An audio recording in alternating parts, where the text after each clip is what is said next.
Morning, colleagues. Good morning. Good morning. I think for the sake of time, we promised each other yesterday that we will start early. So it's 1 minute past 9, so we are 2 minutes late. So let's rather start. My job is quite easy. I'm Stephen Mgoma from Provincial Treasury. Just a few issues that we did not attend to yesterday. We could not, Dr. Pera was not around yesterday, so just after the recap, we'll give opportunity to Dr. Pera just to address us. Then after that, we'll revert back to our program for today. Colleagues, just as a recap, we had very interesting discussions yesterday. You will remember when we started the day yesterday, we referred to our theme for this 2023 colloquium, and we said to you that it was difficult for us to come up with a theme, and then in view of the review of your NDP 10-year review of the NDP, and also the 8-year review that is being attended to or by our provincial government, we said maybe let's center our theme around your key issues, your key aim of your NDP, the issue of the triple P, what do you call them? The challenges of government, your poverty, unemployment, and inequality. So we said let's center our premise, our theme around that. So we said we came with a theme which I'll just read verbatim. It says thinking beyond the current economic challenges towards sustainable economic growth and development, touching the lives of ordinary citizens. So we said in these discussions, what you come to present today, our expectations that our discussions will give us some kind of pointers in terms of what needs to happen going forward with regard to addressing these challenges that we've just alluded to. And we also indicated that one issue that we need to address as a province is the issue of our stagnant economy. You cannot even start to talk about addressing poverty, inequality, and so forth if your economy is not doing well. So you need to address the issue of economy. We even touch one issue. If you look at all the documents of government, one issue that they are raising in terms of addressing or stimulating your economy is investment in infrastructure. We were open with you yesterday. We indicated that we are not doing good as a province in terms of infrastructure investment, and we also indicated that it's not an issue of money. The money is there in terms of grants that we must use to implement our infrastructure project, but we need to do more so that we are in a position to stimulate our economy and create some job opportunities for our people. So that is one issue that we indicated. So we had about 6 presentations yesterday in Tatechoman, if I'm correct, and they were very interesting. We had the first one, Professor Potgieter from the National School of Government. It was really around the issues of leadership in government, and it mainly talked to the capacity of the state and your issues of ethical leadership. Are we really paused for making sure that we address these challenges that we have alluded to? And do we have the leadership that is decisive in terms of our, we even touched the issue of budget allocation, whether our budget are allocated based on evidence-based research conducted, and we allocate our money, our budget based on the research, or we have a way of evidence-based decision-making. So there were a few key findings from recommendations from Prof.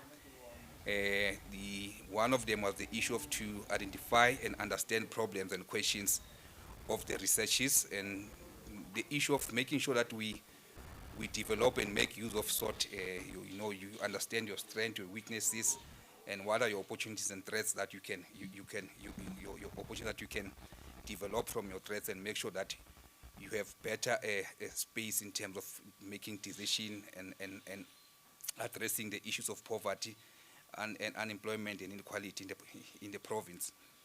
So we then, I'm not going to talk to all the recommendations because of time, but the issue here was the issue of having values, a state that is based on values. Your values, you can talk about ethics, you can talk about reliable leadership, you can talk about decisive leadership. There are so many values that we spoke to, we referred to yesterday. Then after Prof, we also had Dr. Pukunzi. We learned something new yesterday, Dr. Pera. I think it's network governance. I think it has to do with cooperative and collaborative leadership. Make sure that you are not, we not operate in silo. There's no this thing of this. We need to break this silo mentality. Where you find a department of, for instance, Department of Education saying, "This is my problem. I'm the one who's going to solve this problem alone." And what is propagated by that model of network governance is that we need to integrate. It's about integration.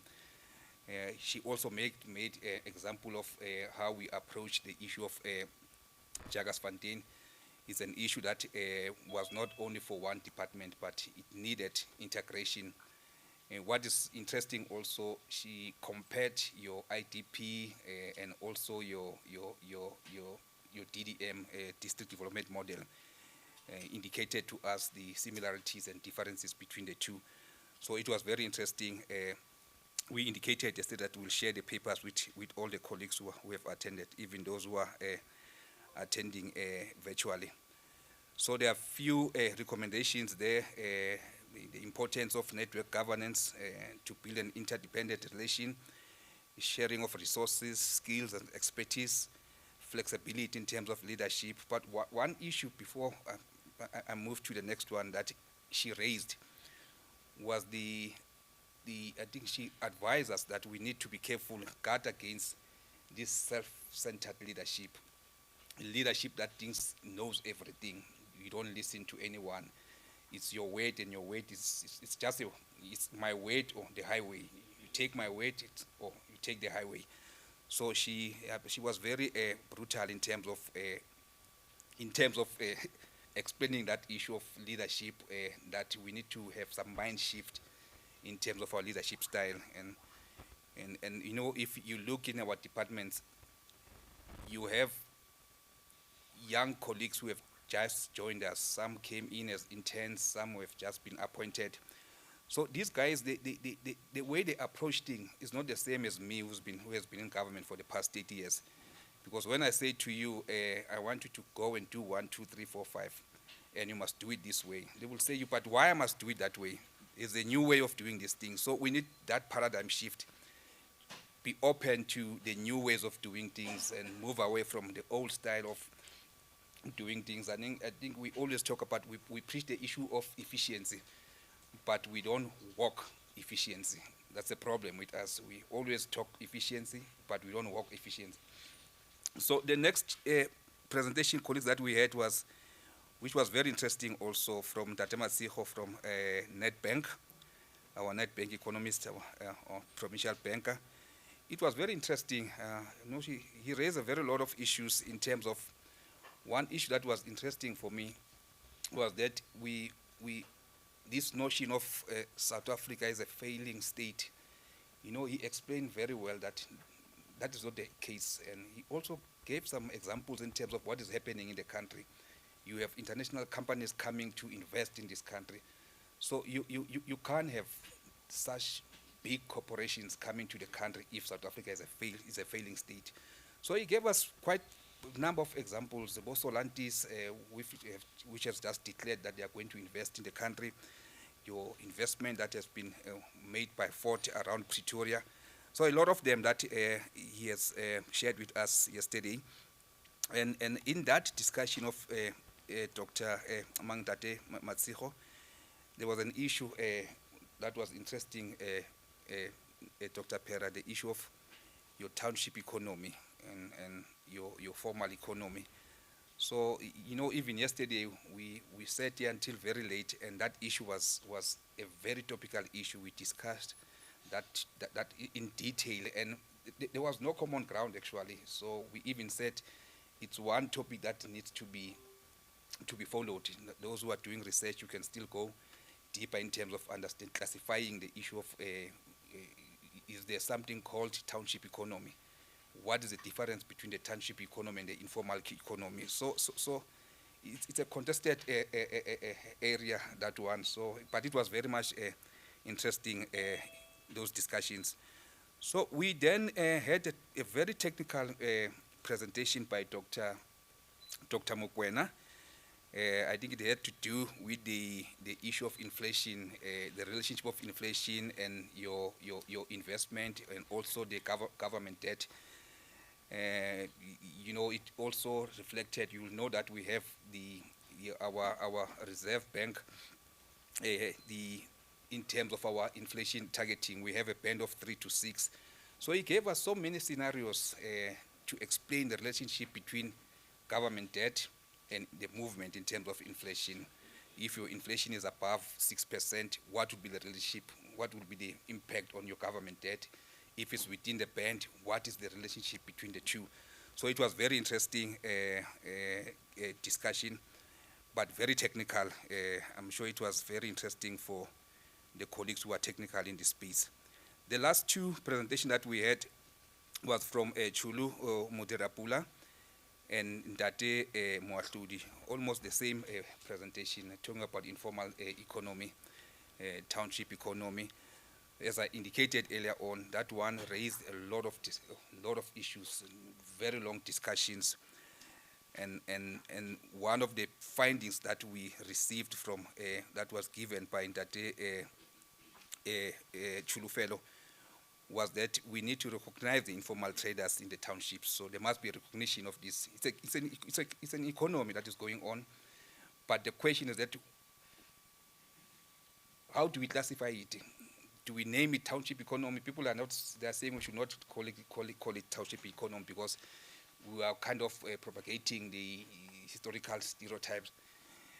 So my lady there raised the issue of saying it's their business happening in the townships. There's a lot of money changing hands in the townships. So what do you call that? Because as an economist, you'll call it an economy. There's movement of goods, movement of services, movement of money. So the question from the colleagues was that we should not be misled by your ILO in terms of the township economy. They don't understand our environment in South Africa. So it's, as I said earlier on, it's very contested, that space. Then Tatemo did the very same thing. The recommendations there were around the issue of if you look at the township, the informal economy, one of the issues that are raised there is that there must be a way of making sure that there is accessibility for funding for the informal economy. And the question that was raised also was that if we talk about providing infrastructure and also making sure that there is access to funding for the informal economy, and how do we then do that? Because as things are, these are informal traders. They are not registered. They are not formalized. So the issue was that maybe we need to formalize this informal economy so that they can have a way of approaching your private bankers, private banks, or even government institutions in terms of funding. But in the space of making sure that you informalize these informal traders, you will also make sure that as government, we close that fiscal leakage. One colleague raised the issue of the fiscal leakages around the informal economy. So it becomes difficult to close that gap if they are not formalized. There's a flow of money, services, goods and services, but these things are not registered. So how do you close that gap if they are not formalized? So there's a lot of research that needs to happen there. We even raise the issues of, if you go to some of the Asian countries, the issues of informal traders, it's a lot. They have a lot of informal traders. Some of them, they trade for 24 hours a day, but these are registered with their local authorities, so they are paying something. At least there's something that goes to the fiscus.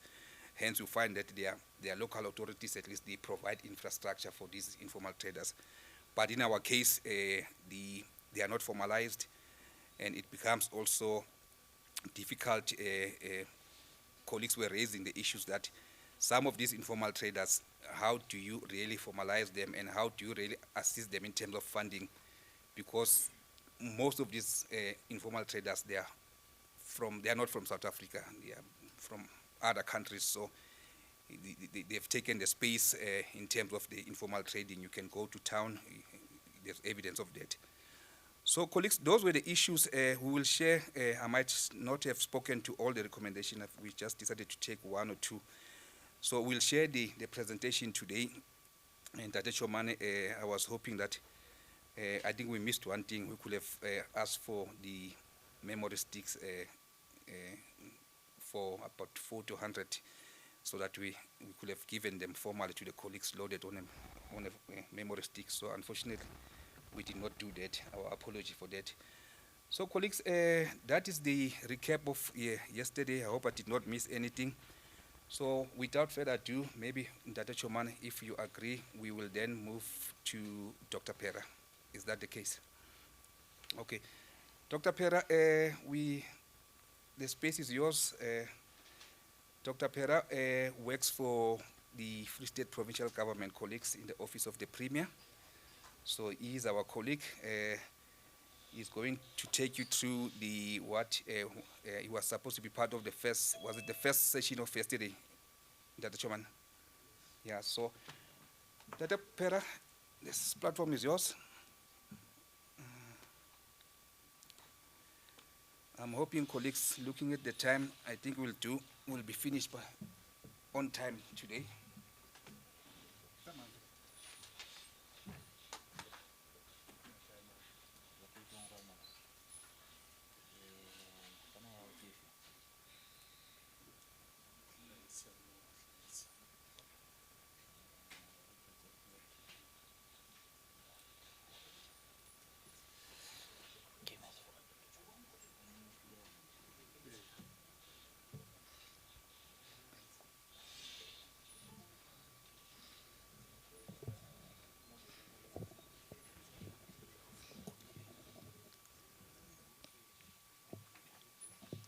sebedisa efeng ye? Okay.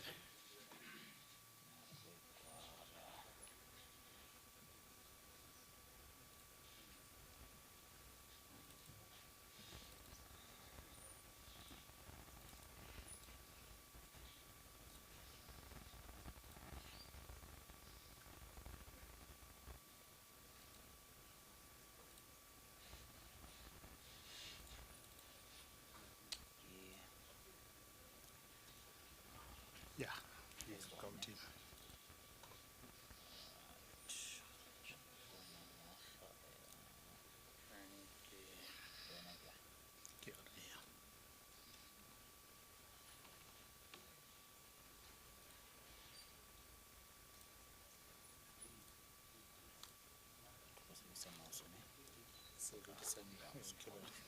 Ke kgona ho move mo. I move. Don't sokodisa, but that's fine.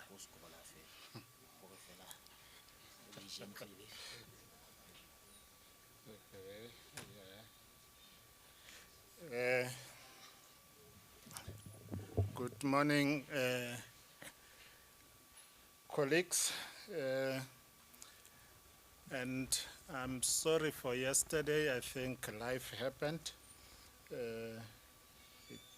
It was a matter of miscommunication between me and the organizers.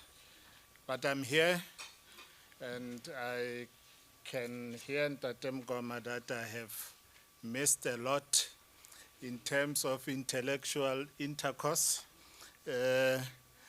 But I'll be able to read and catch up.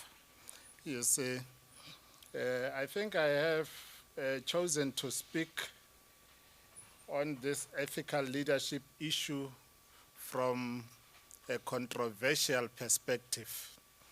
And I would have wished that the political principals are here to hear me speak about it as well.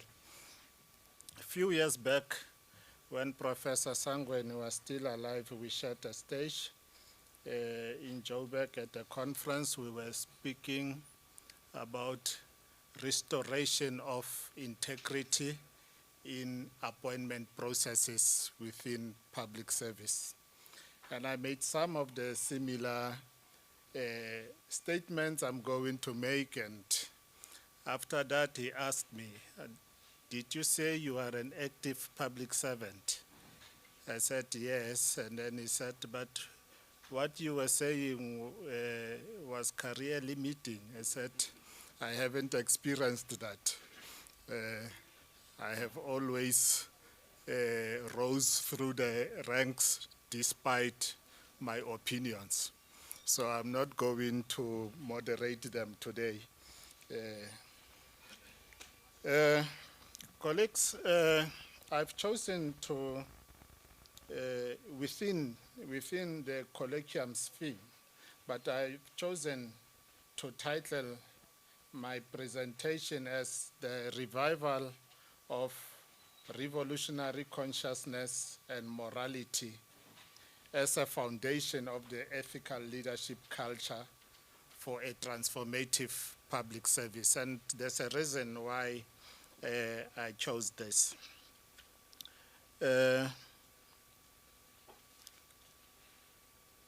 I know that the objective of the professionalization of public service is also its depoliticization. And I'm sure the colleague who spoke about professionalization must have touched somehow on matters of depoliticization. That public servants must be apolitical, you must reduce the role of deployment and all that. All those things are there. But at the moment, public service has that political aspect. It's the current reality. And because it's a current reality, some of ethical issues must be addressed from that perspective. So, and I'm going to try and do exactly that. In other words, some of my talk will be around the political animal in our midst, the comrade. Nah? That is basically that. But let me start with theory, because theory is important, and there are academics in our midst. They will tell us that theory is everything. The ethical theory supposes that values represent beliefs and desires and serve as a standard or criteria to guide action. You have heard that many times. And intrinsically linked to this is normative values that is in fact the framework for ethics. I like to talk about this as same things, but in theory they are different. It tells us that there are three competing approaches to ethical analysis. That is virtue ethics, which focuses on the action of the agent, in fact, on the agent himself or herself.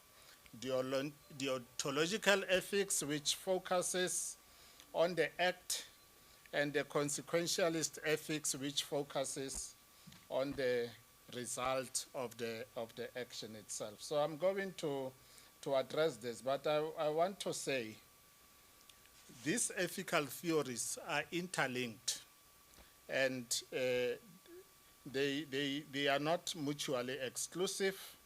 And as we choose our ethical model, we shouldn't restrict ourselves to virtue ethics or deontological ethics or consequentialism. We must find a way of blending these theories together. But I want to address these theories individually.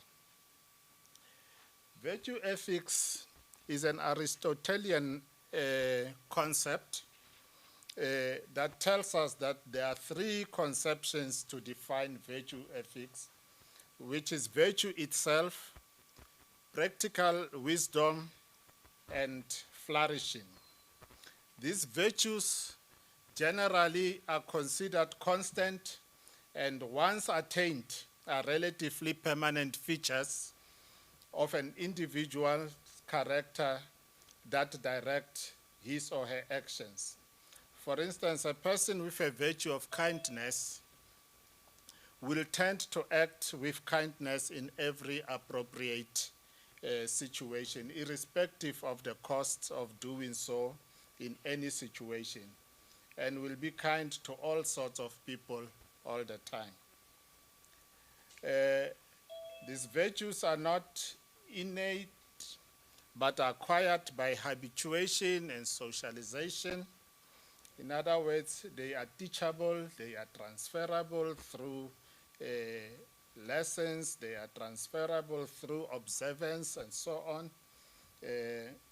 This colloquium is one way of doing exactly that. And virtue ethics is in fact about the moral character of the agent. When we say, usually when we say we want ethical leader, we actually mean that we want a virtuous leader, a leader who has certain characteristics. According to virtue theory, an agent ought to possess certain qualities such as courage, generosity, compassion, and this ought to manifest in that agent. Then part of the solution to restore the integrity of our public institutions is to invest in building the virtues or character traits that all change agents, be they politicians, public servants, business people we are interacting with when we administer tenders. All of them should possess characteristics that speak to these virtues. Well, talking about deontological ethics, I'm sure someone must have talked about it to you, but it's actually also called ethical formalism or absolutism. It's an ethical system mainly focused on a person's duty, developed by Immanuel Kant. It's a Kantian concept, and I usually regard myself as a Kantian because I believe in rules. So if you believe in rules, you are probably a deontologist. Who thought that is Kant, who thought that the end result of a decision is not really important. Rather, what is really important is the moral basis of a decision or action itself. But we usually say, did you follow the procedure? That's basically that. In other words, deontological ethics is more concerned with the morality of a person's action and not much with the consequences thereof. It also surmises that everyone has imperative duties and that these duties must always be performed irrespective of the predicted consequence. These duties can be differentiated into conditional or hypothetical and categorical imperatives. These duties are peremptory. Lawyers like using those terms. but peremptory only means obligatory and must be equally applied on everyone. From labor relations perspective, where I started my career, we talk about consistency. What we did to Mngoma, we must do to another person. That's basically what it means. The idea behind social compacts that President Ramaphosa is talking about, in my view, could be based on this, because it's actually saying we want South Africans who believe in the rule of law, who want this democracy to work, who have the same vision about the future. So according to this theory, an action is morally good if it honors a given obligation. And that's what this theory is about. Now, consequential ethics is basically a utilitarian theory of ethics, which is primarily concerned with the consequences of the action. Hence, it is also referred to as theological theory or consequentialist theory. As public servants, I'm sure you have come across situations where a good decision was made, but without following the correct process. If you believe in that, you are probably a consequentialist. The essence of consequentialism is that the consequence of an action ultimately determines the morality or immorality of the action. I usually say, if you are the accounting officer and you have a rapist in your midst, a sex pest in your midst, do you want to prove the crime first before you dismiss this person, or you rather find a way of taking them out of the system and then you will deal with the consequences thereafter? Do you see it's a difficult ethical issue, because that person has got rights to be presumed innocent, but also his colleagues also need to be saved. So it's an ethical issue. Now, consequentialist theories surmise that we ought to always act in ways that bring the best consequences. According to this theory, the action is morally good if its consequences are desired, and bad if its consequences are undesired. I often distinguish between the much ubiquitous consequence management. I'm sure many of you talked about this concept yesterday, and consequentialism, because consequentialism is about determining the moral outcome of your action beforehand. Because remember, the act is morally good if the results are good in terms of this theory. But consequence management is actually after the fact issue. Ahab serobi piri ijile. A person does wrong, and only after that we come with consequence management. Now, having addressed this theory on ethics, which will lay the foundation of my talk further, I want to talk about this one: revolutionary morality.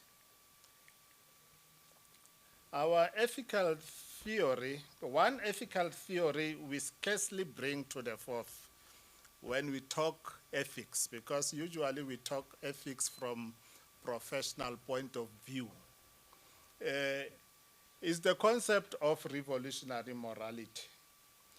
Perhaps because of its political underpinnings, and we we are careful when we are in the political space. But to prick our conscience, perhaps we should trigger our revolutionary consciousness.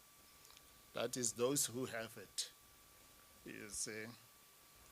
And let me preface this part with the very famous quote by former president of the ANC, the late president of the ANC, O.R. Tambo.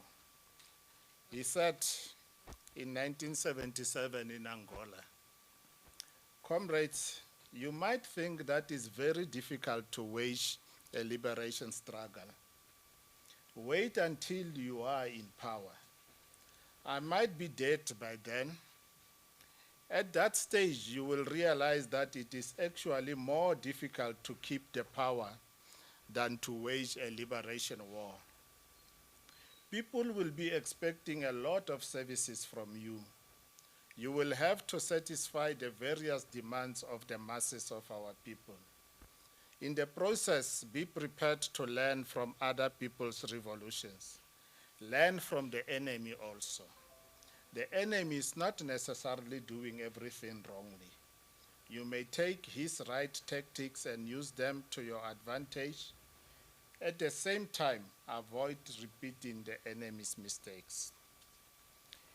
Inasmuch as it is unusual in a professional setting, we must address the elephant in the room, the members of the governing party, and remind them that more than any other public servant, they bear much responsibility for the ethical leadership culture as they constitute government of the day. And remind them of the words of Ho Chi Minh when he said, "Our party is a ruling party. Each party member and cadre must be truly imbued with revolutionary morality, thrift, integrity, fairness, and impartiality. We must keep our party pure and worthy of being the leader and faithful servant of the people." So inasmuch as we want ethical public institutions, this begins with the moral direction of the ruling elite. For state capture to take root, for state capture to have survived for as long as it has survived, there was one important precondition: the capture of the ANC. And once that was done, everything was easy to do. So we will never succeed to usher in the new ethical leadership culture if we do not address the issue of morality within the ruling party. That is basically what I'm saying, and that's what many people are afraid to venture in, and I'm venturing into that space, you see. But what is consciousness? And I'm saying consciousness should also be your conscience. Revolutionary morality necessarily implies that a leader has particular worldview, a social consciousness that guides his or her conscience. Now, I'm saying Chris Hani had this fear. He said, I fear that the liberators will emerge as elitists who drive around in Mercedes-Benzes and use the resources of this country to live in palaces and to gather riches. This came to pass, isn't it? Now, but I guess gathering riches is not a problem per se, but undue enrichment is, you see. Now, Karl Marx said, and I know in professional settings, we don't want to quote Karl Marx, you see. But as academic-oriented public servants, no knowledge is useless. You get to the source of knowledge wherever it is. And Marxism is such a source that we can always tap from. Not necessarily to implement communism, to prick our conscience. It is not the consciousness of man, that's what Marx said, that determines their existence, but their social existence that determined their consciousness. Now, our obtaining social conditions in South Africa are the triple challenge that you spoke about in Ngoma. I hear you spoke about them yesterday. Inequality, poverty, and unemployment. Very much the legacy of apartheid, but also the demonstration of our failure to govern ethically and instead engage in corrupt activities and basically steal from the poor to unduly enrich ourselves, you see. Anyone who lacks consciousness for social justice is unlikely to be imbued with the qualities of the revolutionary morality as outlined by Ho Chi Minh, Oliver Tambo, and Chris Hani above. A leader with a clear sense of social justice and a quest for a fair and just society is unlikely to lead unethically and with agenda to embezzle. So my argument is that perhaps before we begin to train public service leaders in ethical leadership theory and practice, we must first train or retrain them to rediscover their revolutionary consciousness and revolutionary morality.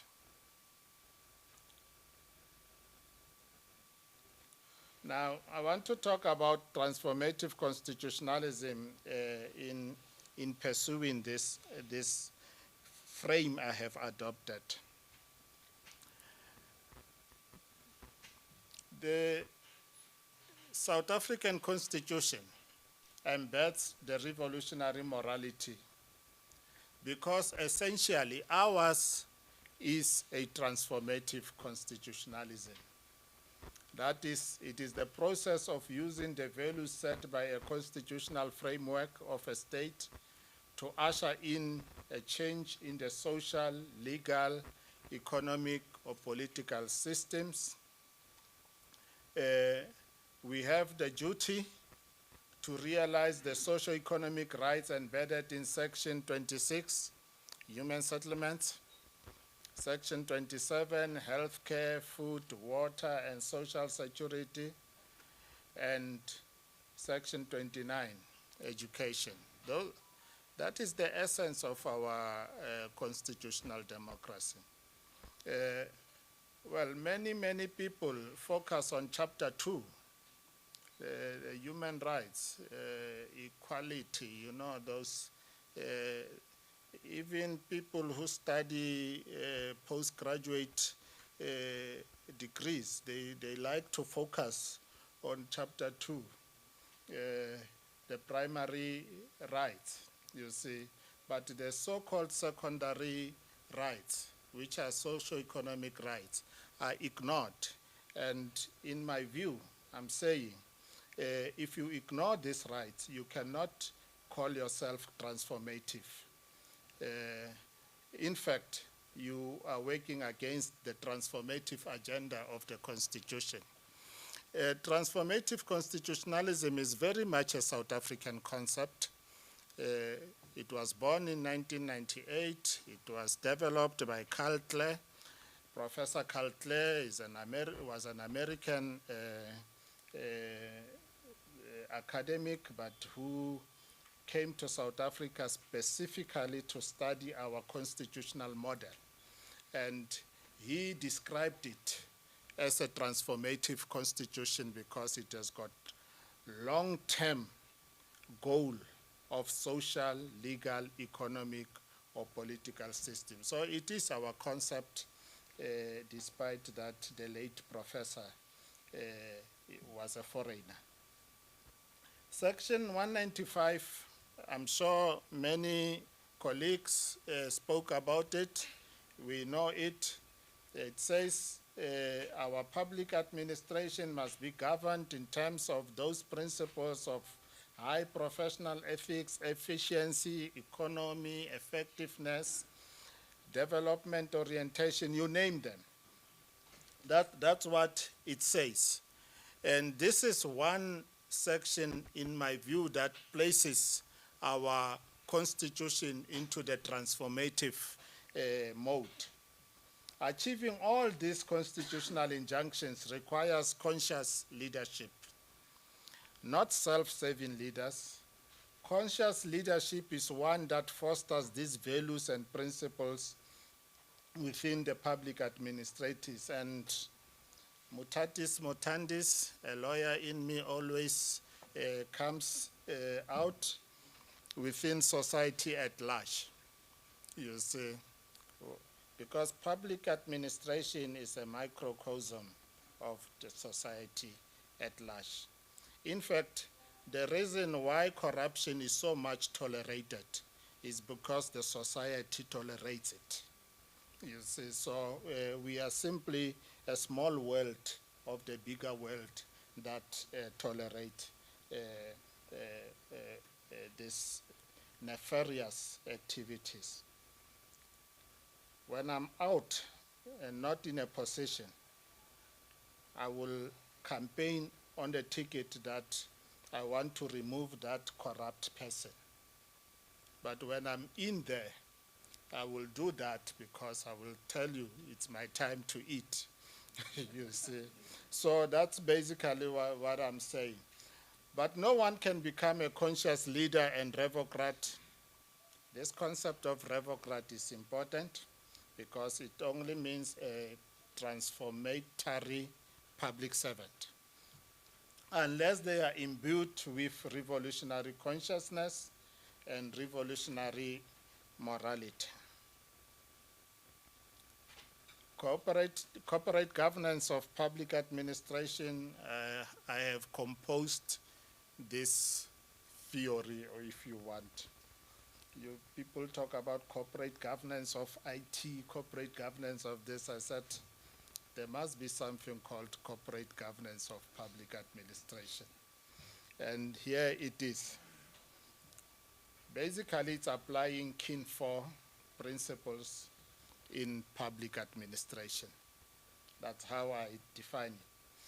Kin 4 proposes 16 principles, but there are 4 that I think talks to the issue of ethics. The governing body should, that is principle 1, lead ethically and effectively. I don't know why the drafters of Kin 4 chose the word should. Make it as if it's discretionary. It should have been must. Lead ethically and effectively. Now, that is important. Principle 2, the governing body must govern the ethics of the organization in a way that supports the establishment of an ethical culture. Principle 3, ensure that the organization is and is seen to be responsible corporate citizen.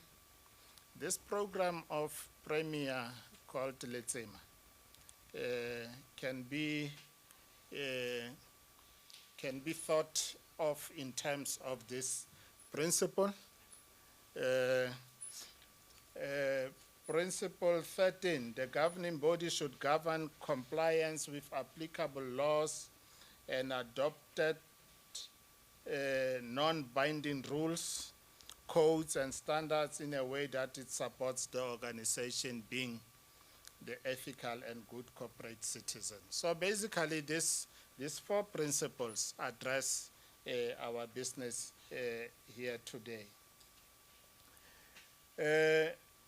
It places, that is Kin 4, accountability on the governing body to attain the governance outcomes of an ethical culture, good performance, and effective control. So do you see that performance is also a matter of ethics?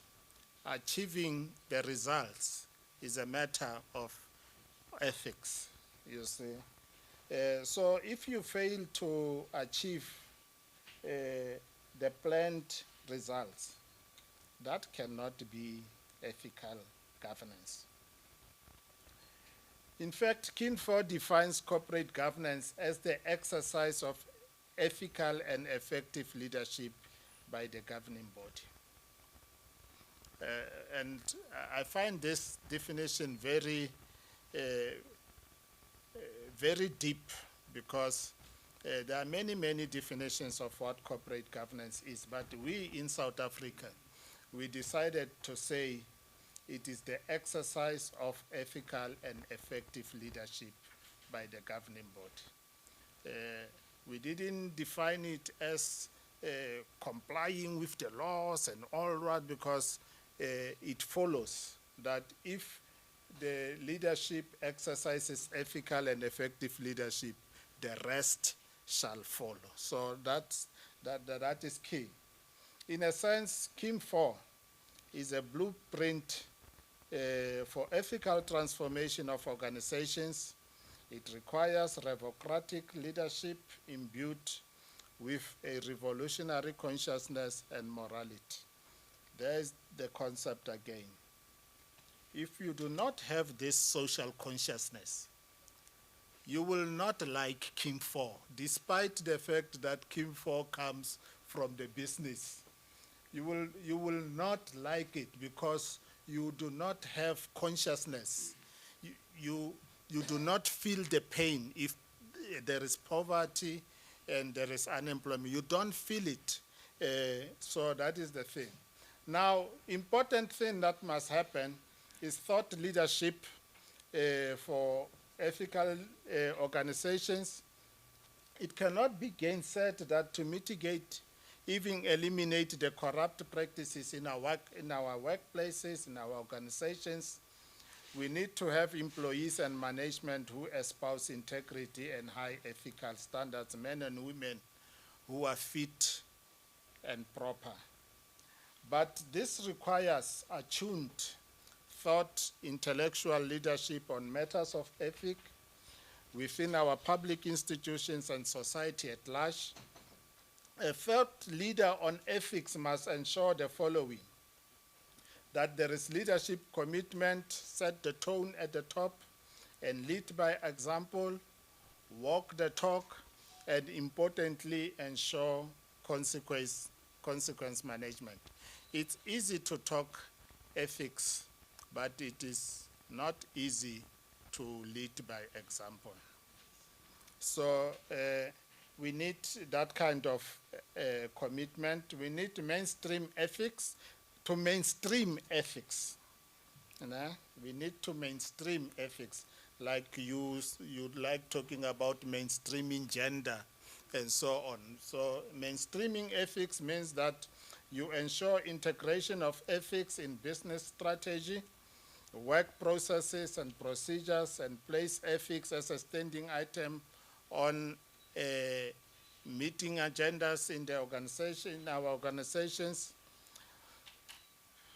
The politicians, even senior managers, do not complete that speech, that meeting, without addressing the question of ethics.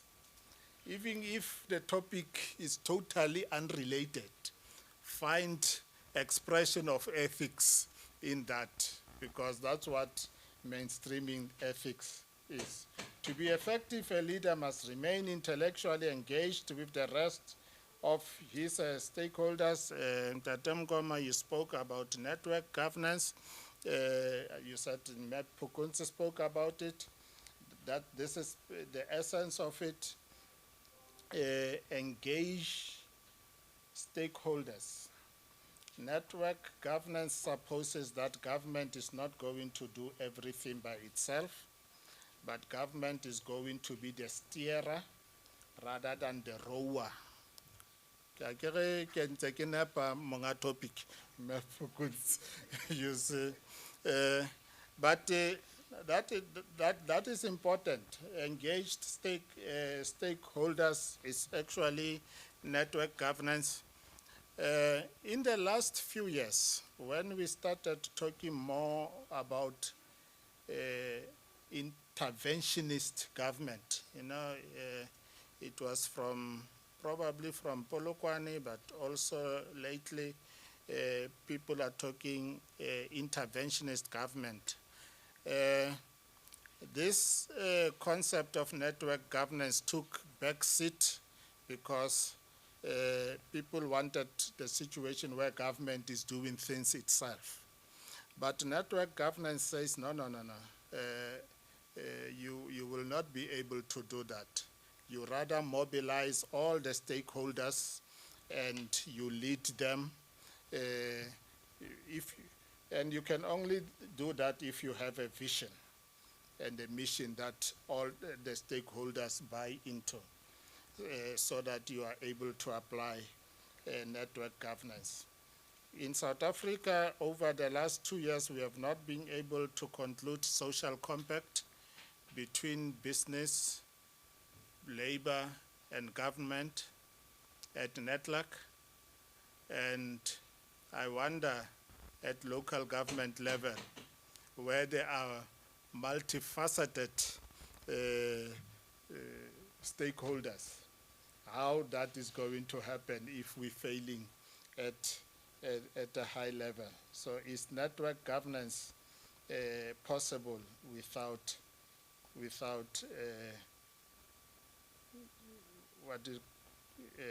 that compact, social compact? I'm not sure, but wherever we talk about engaging stakeholders, we are actually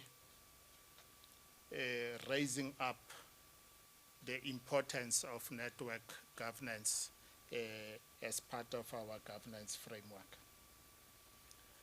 Now, we must simply have Ubuntu.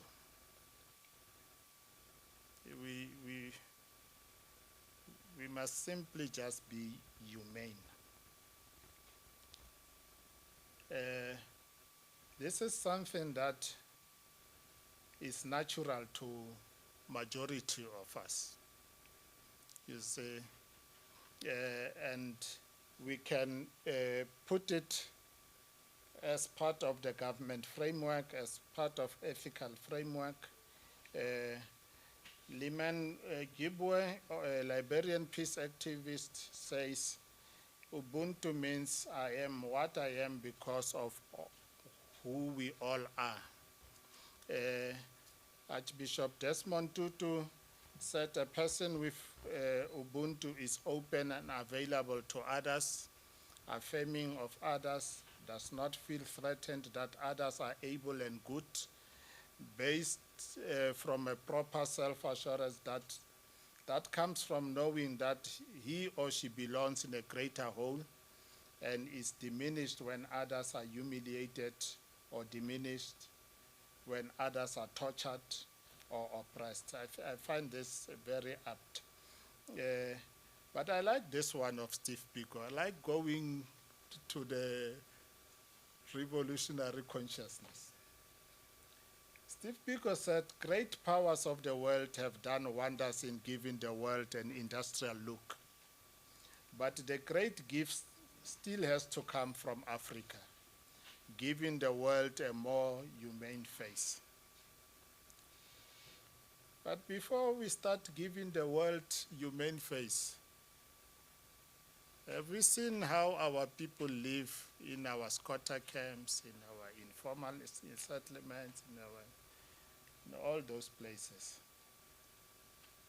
Let's give South Africa human face first, and then we can export it. You see, let's do that. And public administration can facilitate this. Therefore, we are not exaggerating when we berate corruption and other nefarious tendencies as un-African, because they lack in Ubuntu.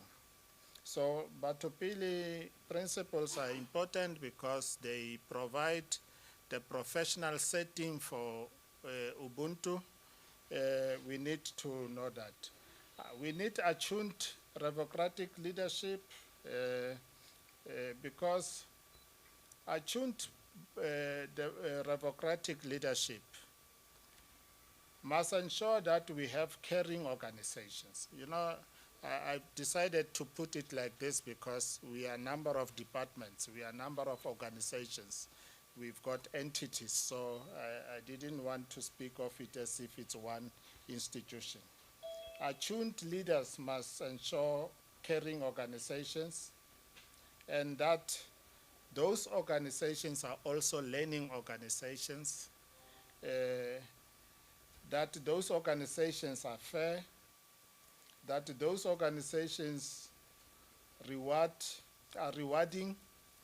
You know, you reward extra mile, but not mediocrity. You don't reward loyalty to an individual. You reward effort. Attuned leaders must build united and diverse organizations, and importantly, ethical organizations. That is the role of leadership.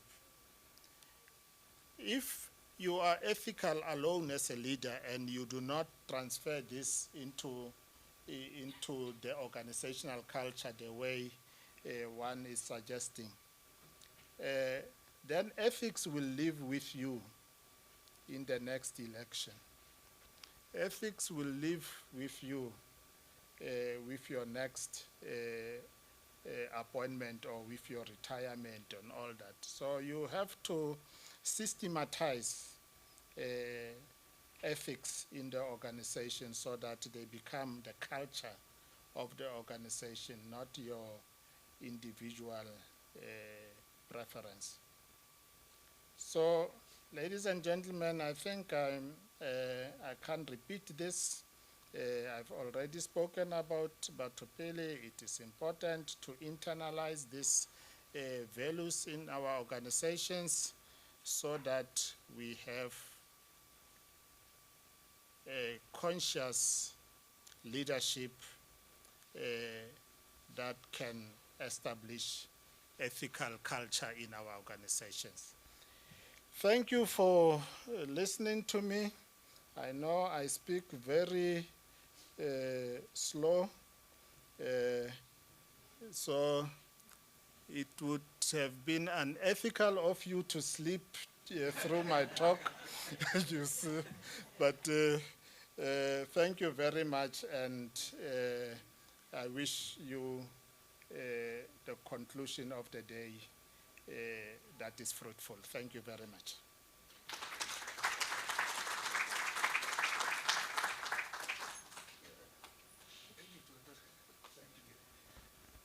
Colleagues, very informative presentation. Another round of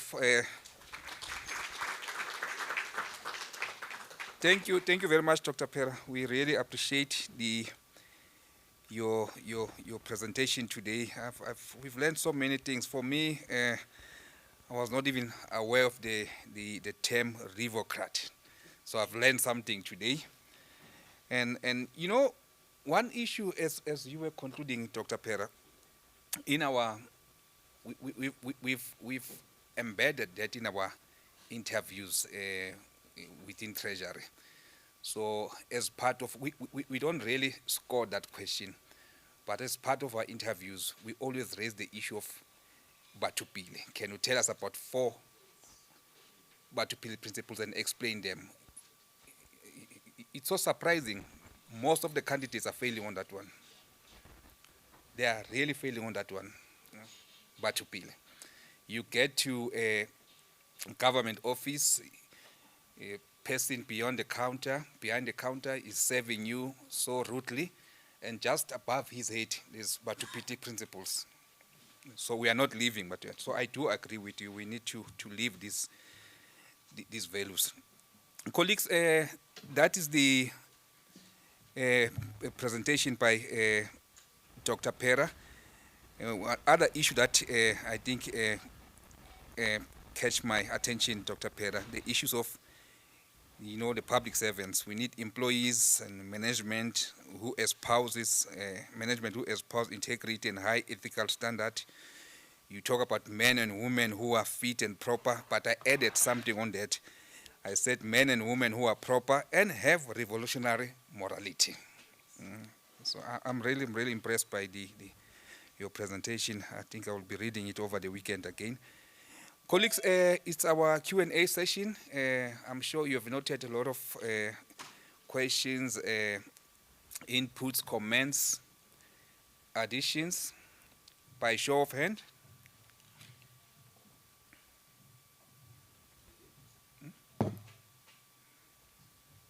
Abutimpo, noted.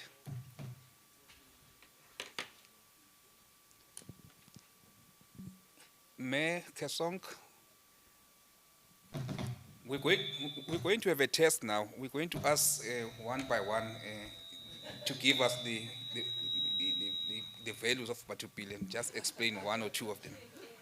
If we don't get more than 3 hands, we're going to ask one by one Batupile. 1, 2, 1, 2. You can give over to Abutimpo Solanga.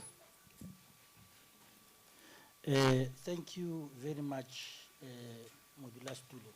I had thought I'll not be the first person to engage and not the only one. I would have wanted to be the last, but it's fine. Ntate Pera, thank you very much for the good presentation. And it's always the case that we'll get good presentations in platforms like this. But you see, the South African state and society, it's trapped within or by an economic system that thrives through what they would want to see as a black failing government or leadership. And we have lost that class consciousness.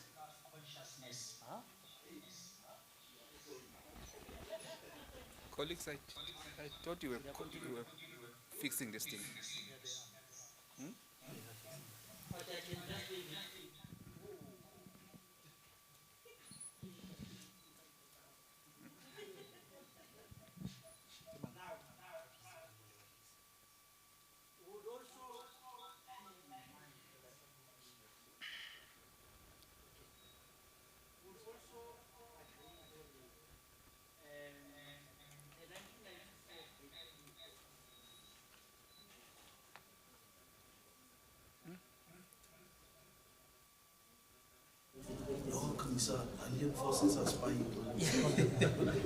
The democratic breakthrough we must accept it has demobilized our society and demilitarized it. In the sense, Yahore,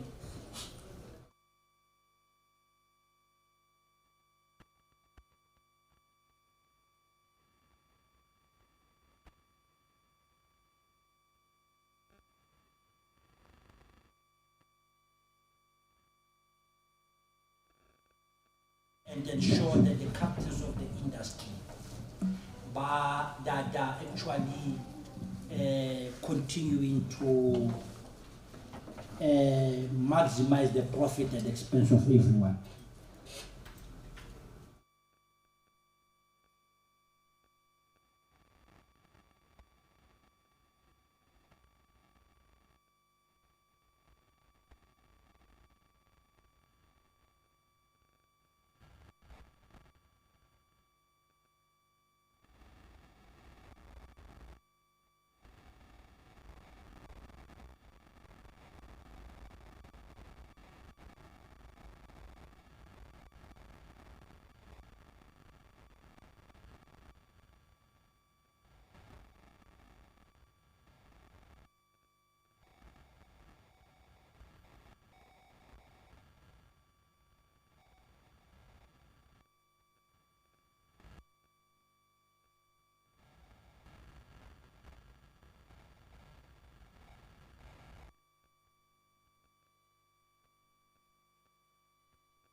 work of government to the people who don't even know how to do it. Now, lastly, I stand here proudly and an advocate of what is called a Qaeda deployment strategy. If any opposition party tomorrow takes over this country, they will place their own people in government in order to advance their policies and their organizational decisions on how to use the state. And as those who are deployed in government must understand first and foremost that their mandate is to discharge the resolutions and the policies of ANC as a ruling party from its conference decisions in order to respond to the needs of society. Because those resolutions and policies are informed by the needs of the people on the ground. And for as long as our officials would know what their responsibility is not to get into government in order to go and stay in woodlands and drive Mercedes-Benz, but their loyalty should be to those in Bergman, in Sokpan, in Komis Drift, and Old Granny who does not have a house, then we'll have an ethical leadership, an ethical state that responds and interact with the reality on the ground, which is the partnership between the society and government in changing this country to where we want to take it into. Thank you very much. Thank you very much, Abutimpo. The platform is yours. In mine.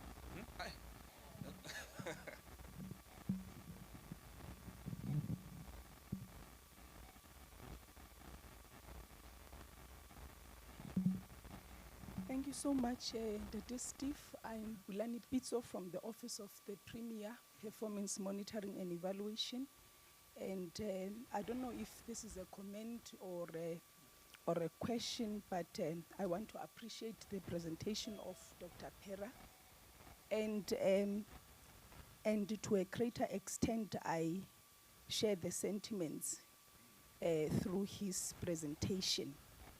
I think he has raised a very important issue where he indicated that there are preconditions when we talk ethical public institution. There are preconditions, and he raised the issue of having a leadership that is committed. He also raised an issue of inculcating this ethos into our organizational culture. But I think I'm coming from a point where I say realizing a public service with ethical leadership, it cannot only be achieved by government alone. Yesterday, I think we also really touched on the issue of complex issues, but also having multifaceted solutions. And we also talked about the issue of cooperation and partnership and collaboration. So my point is that we can never talk about ethical leadership without referring to the social role of higher education institutions. Because before we have practitioners, we have students. Before we have students, we have children at home. So by saying that is that all institutions or sectors in a civil society have a responsibility. And in particular reference, I want to emphasize the higher education social role. Higher education are not only meant to produce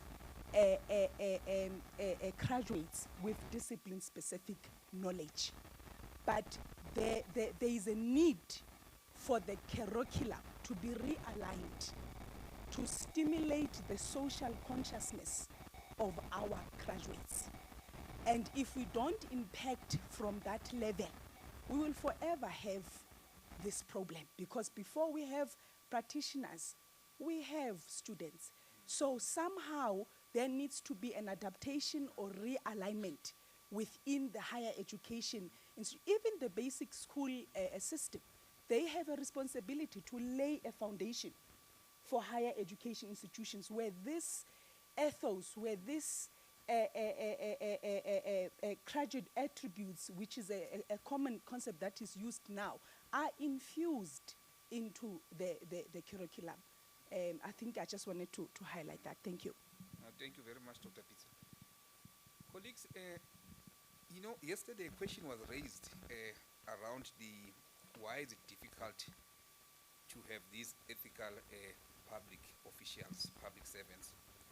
I think it was posed to Prof. Botchiter. And as he was responding to that, Dr. Pera, he shared with us a discussion that he had with one colleague from Ghana. I think the answer was that what that colleague from Ghana said was that the problem with the public servants or public officials, they are indifferent. So I think Mpo is emphasizing that they are just indifferent. Whether their services being delivered or they are not delivered, they are just indifferent. So Mpo is saying we need to move away from this issue, this thing of just coming to, your work is just to come and you take your check, you go home, or you drive a Mercedes Benz. You are not even bothered by these people, these persons that you pass along around the corners who are standing there asking for fire. It does not even touch you inside. That it's your role as a public servant to make sure that we don't have these people around the corners. So I agree with you on that one. You also emphasize the issue at Dr. Peraya. Yeah, officials who are not conscious, they are just indifferent. Dr. Pera, the issue of the social compact, I think the matter of social compact is very important, Dr. Pizzo. Maybe let's give over to Dr. Pera to respond. I'm not sure if there are any hands. Oh, let's give over to you. You have a big voice, so your voice is...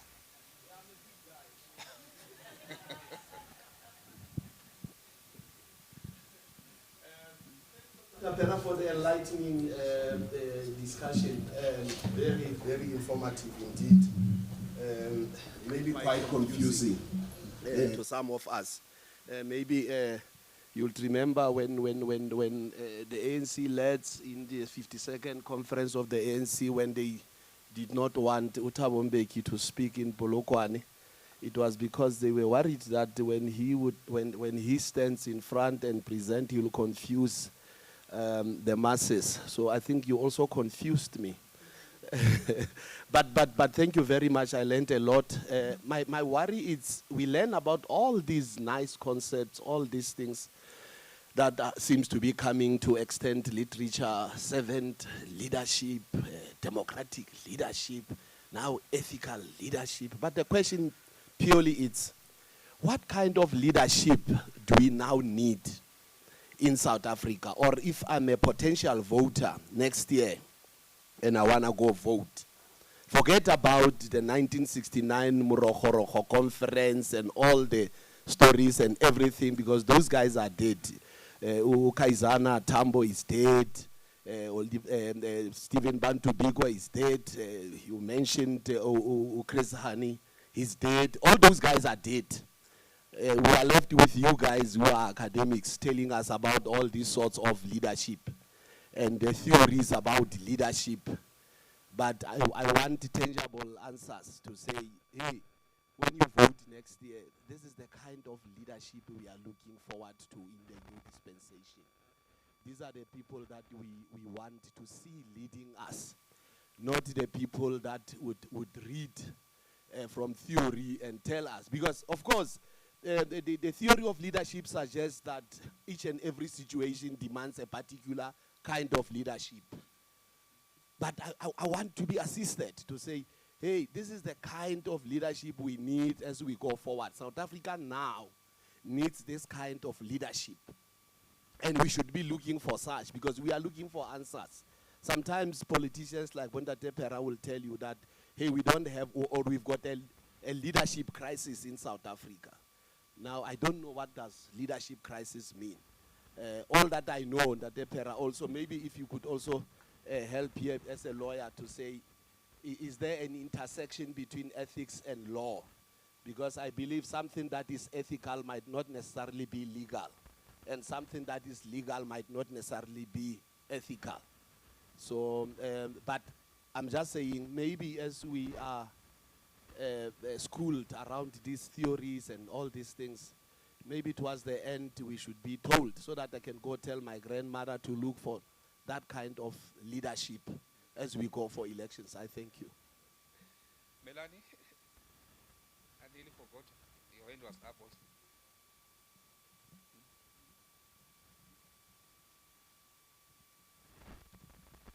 Good morning, and thank you, Doc, for your presentation. I really and thoroughly, I actually agree with most of the things that you said, and also the what my the previous speaker comments from the previous questions was, and the comments.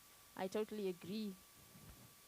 But I come to the point where you say walk the talk, and as he has also mentioned, consequent management, which does not happen with nefarious actions that's all around. We also have things like where people would say, why would you worry about the small things? That's where we come from, the regulation, the rules. When you walk into a business, like Mr. Ngoma was just saying, when you walk into a business, nobody is assisting you. When you walk into our government institutions, people are sitting, they are on their phones, they are on their laptops, others are making photocopies. We always say, that's the small things, why do you worry? But that is exactly, in my opinion, where the ethical consideration comes from, and the ethical leadership. And our leaders should see that. Don't make Recording in copies progress. for your personal use, hundreds of pages. We don't have the funding to buy paper anymore. It's the small things. It's the real small things. So I agree with the walk and the talk and the consequent management with exactly, and the ethical leadership that our management and our leadership, be it political, be it SMS, be it in the local sphere. But I would just like to say I thoroughly enjoyed your presentation. Thank you. Oh, thank you very much, Melanie. Dr. Pera, barile ki bang appointed ki ethic champion. But I've noted so many of us have completed that course, NSG, ethics. But the evidence does not show that we have completed that course. I haven't seen the change. People have completed the course, but it has not translated into. Dr. Pera? Yes.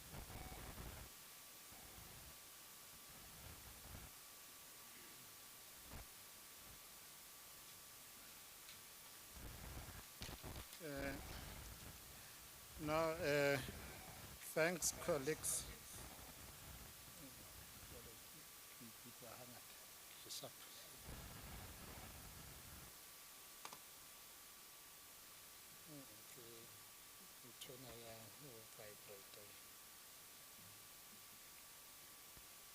Thank you.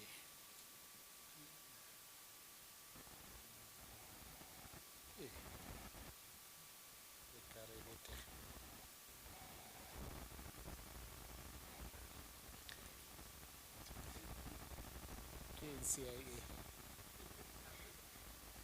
Now, let me try. It's not good.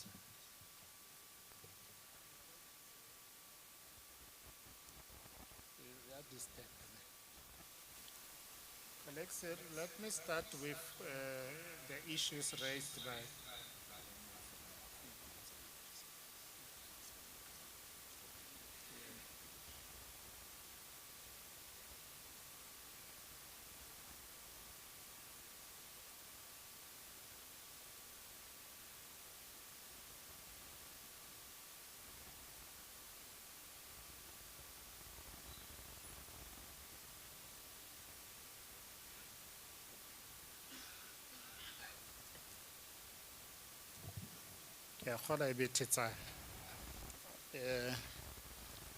Now let me address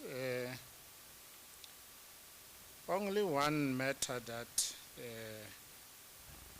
Temujanaga is raising, which is the elephant in the room, basically, cadre deployment. You see, he says he believes in cadre deployment. You see, a cadre is a highly trained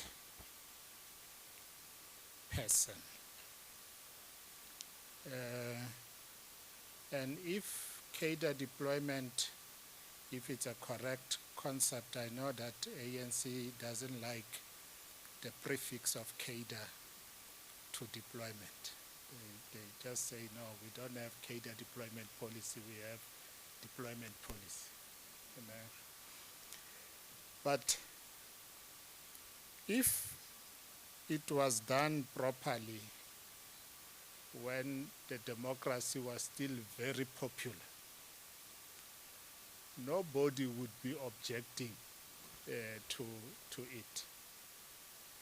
Because a cadre is doubly qualified for the job, properly construed. I'm not saying what you see in your offices. Properly construed. It means that if you want a state law advisor, and that state law advisor is a cadre, they would be competent lawyer first, you see, and they would be meeting the experience requirements of that role, you see, in addition to their high social consciousness. Now, no member of public would oppose the appointment of such a person.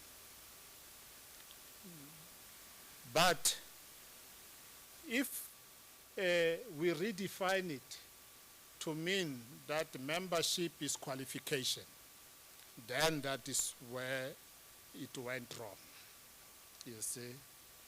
And it has lost popularity. It has lost its ethical appeal. I'm talking deployment policy.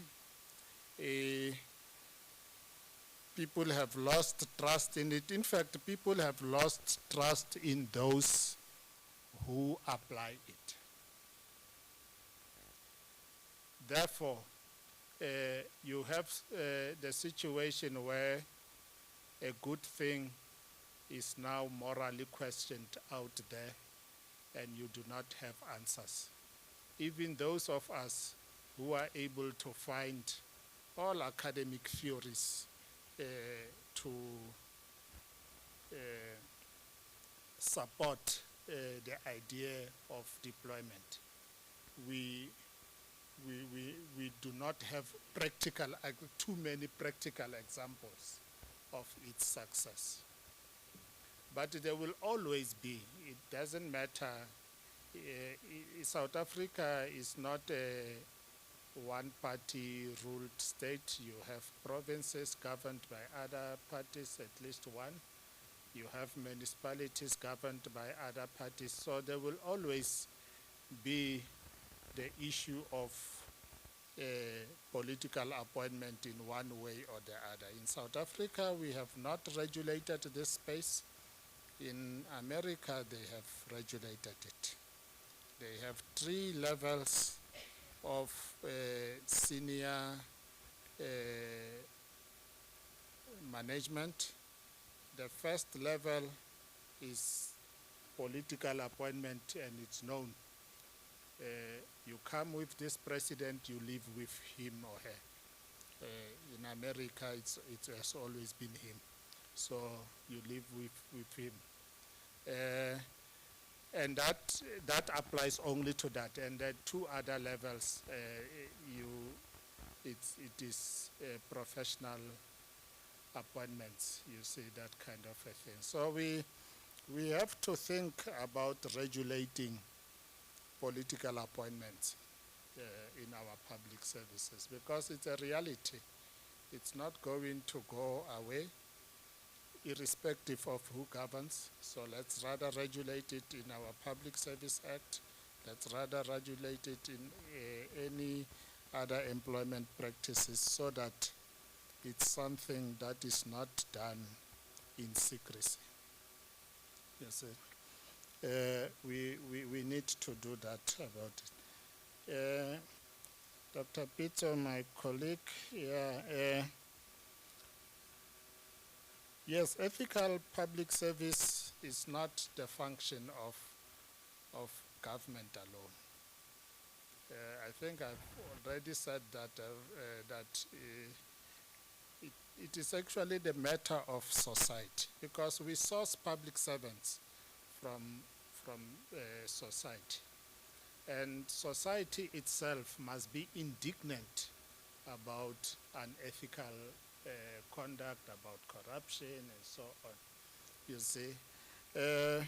But if the unemployed person today is looking at me and say, I want to be like him, and here I am in my big car, and of course I have it, you know it, most. You see, I'm not saying it's a bad thing to have it, but I go home to Tennessee, stay with friends, with the most expensive bottle of whiskey, you see. What is that? Where this thing of expensive liquor and so on comes from? You see, I've heard a boy who said to his mother the other time, it's a few years back, probably about 5 years back, in fact, it's the other way around. The mother was saying to the boy, you will grow up and be like an ANC member, you see, which is not a good thing, because of the way people have projected themselves. But I've also heard the other one who was asked, what do you want to be when you grow up? And they said, I want to be an ANC member, you see, because they think success comes with the membership of the ANC. That we must change that mentality. We must behave differently. This culture of conspicuous consumption that we have built is not helping the society. In fact, it's fueling the perception that we are corrupt, you see. And half the time it's true, you see. So we need to look into that. But I believe that the matter of ethics is the matter of society. Society must hate corruption. Society must outvote corrupt leaders. Society must not make it the responsibility of this colloquium to deal with this difficult matter.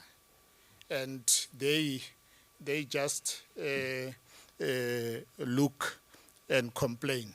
Society must play its role, you see. In one presentation I made at ECFI conference, who are the members of ECFI who attended my presentation? I don't see, but I know some of you are members of ECFI. What do you call it? Association of Fraud Prevention. What? Now I forget what the acronym stands for. But I said at that conference, to address the issue of unethical culture and corruption. We must also fix the people, the South Africans.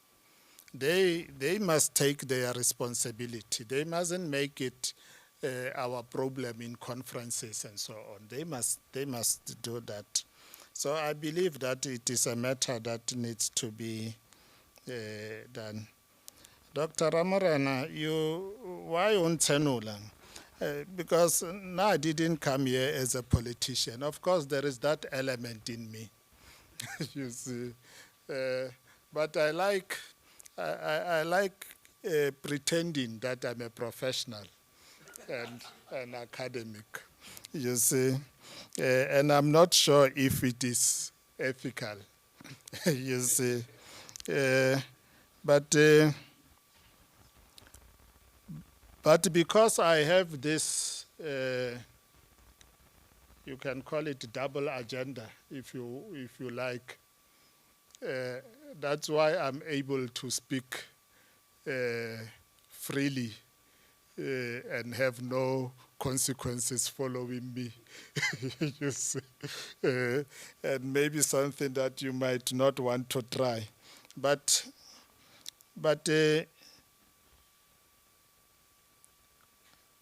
the central thesis of my presentation today was exactly what you were asking. Before we can talk about ethical leadership and ethical organizations, what is it that brings this leader at the door? You see, what is it? You see, the Trojan horse thing. Remember with the Trojan horse story, people got into the makeshift horse as if it was a gift to Troy, and only to find that enemies were hidden in that horse. And through the Trojan horse, they got into the city, and when everybody was asleep, they were able to come out and destroy the city, you see. And that is what is happening with us in the public service. I've said in the Africa Day issue, the Africa Anti-Corruption Day presentation that Treasury organized, I said HR. Now, you were asking in the context of political leadership, but I want to speak it in this context so that I don't go where you want me to go. I want to stay here. HR units are our Trojan horses. It is actually at the door of HR that wrong people enter public service. You see, it is actually that. Of course, HR practitioners will tell you that we have instructions to comply with and so on. But I've also seen the situation where there is no instruction. The things we do when there is no instruction, that's when we start to taking our cousins and our brothers, and you see, when we happen to have brothers with different surnames and sisters and so on, we take them together, and then when people see that this brother, this colleague looks like Pera, you see, and then I come with the stories, but it's coincidence, it's genes, it's this and that, you see.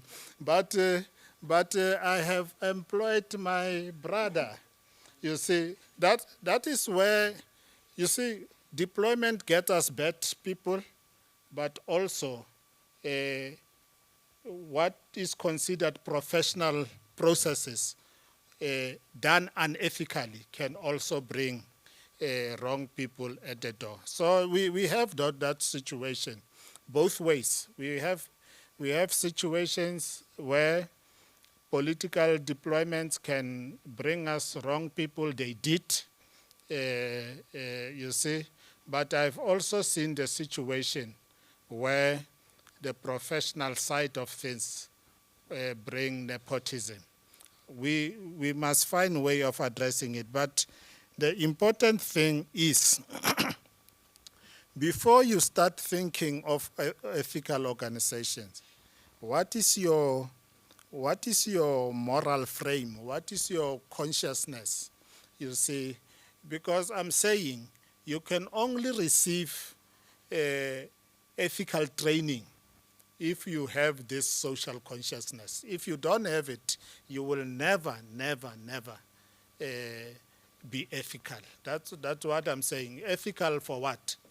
You say ethical to do what? Ethical to preside over the triple challenge. Ethical to preside over poverty, unemployment, and inequality. What is the objective of that ethics? Because the objective should be to have better life for all, to change the situation of the people out there. So there must be objective why we need ethical public administration. You can't be ethical, you don't steal, you don't do anything, but also you are not performing. You are not achieving the targets. Why are you ethical? You see? So these things go together. So that's what I'm saying. That's why I'm saying consciousness, and to put it neutrally and not politically, social consciousness is important for leaders, for public servants.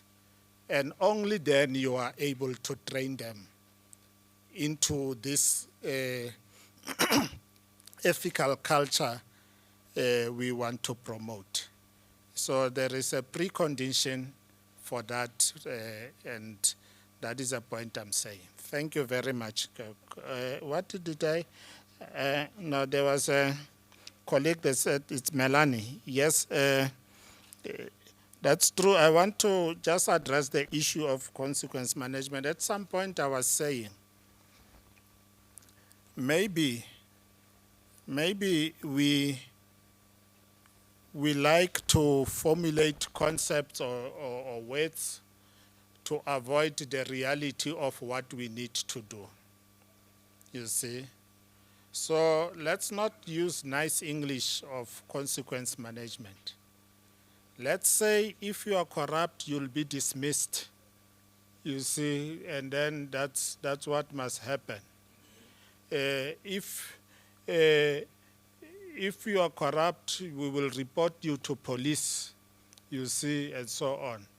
I've seen worrying trends where non-action is presented as consequence management. For instance, a person is doing something wrong and we give them verbal warning. Remember that the system allows for it, isn't it? We give them verbal warning and then we tell everyone that we applied consequence management. When you look at it, yes, there has been consequence management, you see. But I'm just saying, let us not use big concepts sometimes to confuse the people. You are saying I'm confusing you, to confuse the people.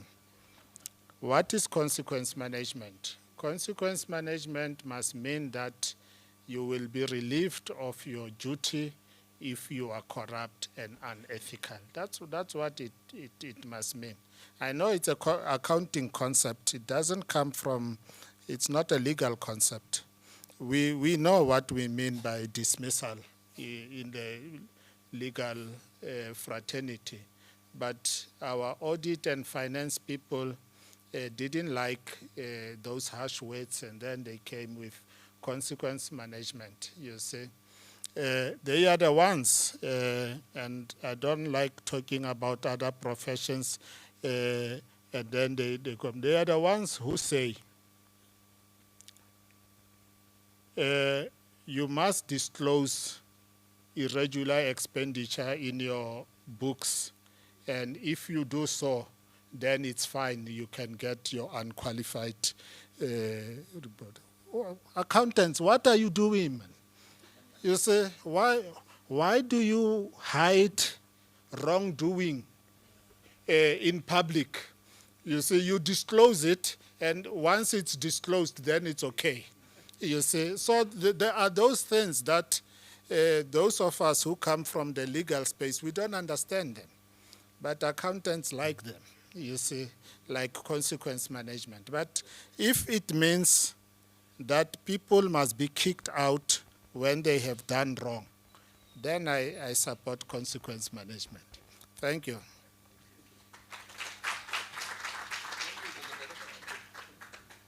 No, thank you, colleagues. Thank you, Dr. Pera. Another round of applause.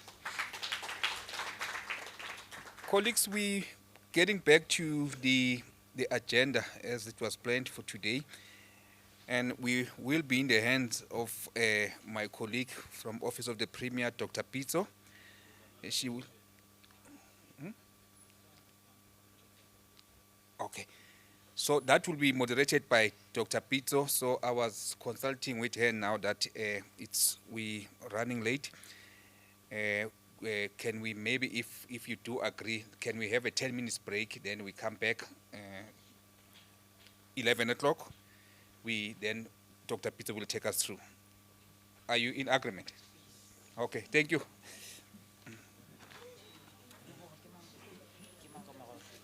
Doctor,